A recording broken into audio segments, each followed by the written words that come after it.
Right, this next section is on alkenes, and we already talked about alkenes a little bit, saying that they were ones where you have a double bond somewhere. So you just want to remember that alkene means double bond, and you really want to kind of cement that in your head. The only thing that's majorly different with these is 1, it's going to end in ene.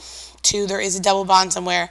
And 3, you don't have to worry about which end you number from, because you're going to number, if you read number 2 here, you are going to insert the number describing the position of the double bond. So the double bond is the most important. It takes precedence over everything else. So whichever end it's closest to, you're going to go with. We're not going to do tons of these. We're going to do, I think, like 3 of these because they're very similar to alkanes. It's just getting used to that double bond. And again, the double bond is the positional precedence. It's the biggest thing. It's the most important thing. So it gets the lowest number. So we're going to do number 4 together.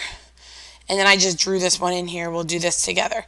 The only other thing you probably want to mark down is this right here. As long as it is a normal alkene, no rings, there's not like 2 double bonds or something, then again, instead of drawing in all your hydrogens, you can if you want to, but you don't have to.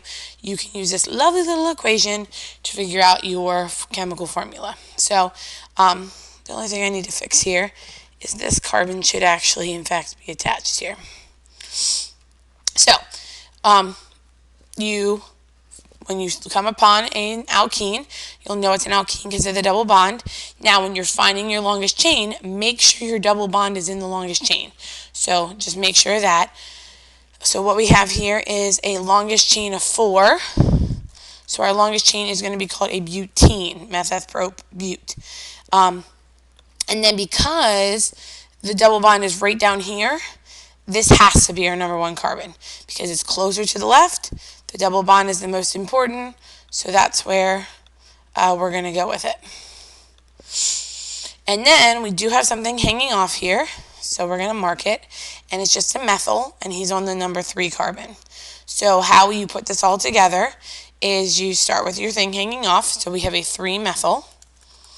Now, just like when we have a methyl hanging off, we let people know that. When there's a double bond, we want to let people know where that double bond is.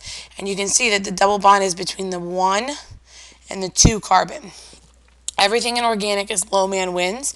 So we're saying that this double bond is on the 1 carbon. And what that means is it's between the 1 and the 2. So we have a 3-methyl. We're also going to say a 1-butene. So this 1 is telling me where the double bond is. Just like this 3 is telling me where the methyl is. And that's an important difference in the 2. And then if we do this one over here that I just kind of drew, again, your double bond has to be in your longest chain. So I'm going to start over here. This is part of my longest chain. Go over here and go down. So my longest chain is 1, 2, 3, 4, 5, 6, 7.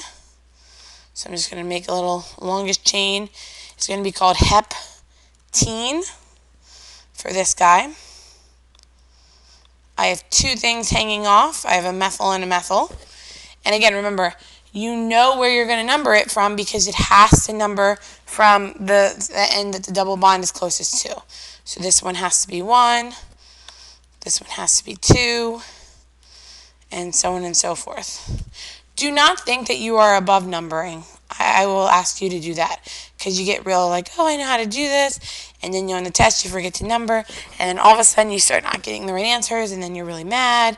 And of course, it's everyone else's fault, but not yours. So we go to put this all together. These guys come first. So we're going to have a 3,5-dimethyl. And then we have to put in here where our double bond is.